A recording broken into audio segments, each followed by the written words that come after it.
दिन केईटा परे गुंडीचा जात महाप्रभु श्री जगन्नाथ भक्त मानक दर्शन देवाकू दांडकू विजे करिवे।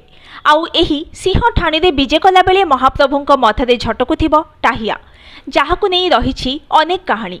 एबे भी एही टाहिया जोगाउथिबा मठटी श्रीक्षेत्र रे रहिछि, ना तार राघव दास मठ। कथारे अछि आहे राघव दासे कालिया मथारे तुम टाहिया हसे। तेबे दर्शक बंधु आपण जानिबाकू चाहुथिबे जे एही टाहिया केमिति आउ केबेठारु प्रस्तुत हुए। वास्तव में परंपरा मुताबक अक्षय तृतीया ठारू प्रभुंकर टाहिया कार्य आरंभ होइथाय। प्रतिवर्ष स्नान और रथयात्रा को मिसाइले सर्वमोट 24 कोटी टाहिया प्रस्तुत होइथाय। प्रारंभिक स्तर में स्नान पूर्णिमा लगी 8टी टाहिया प्रस्तुत हुए, जहाकू श्रीजीव माने स्नान मंडप को आसिबा और अणसर पिंडी को विजे समय परिधान करिथांती। सेहीपरि रथयात्रा 8टी टाहिया प्रस्तुत करा जाइथाय। श्रीमंदिर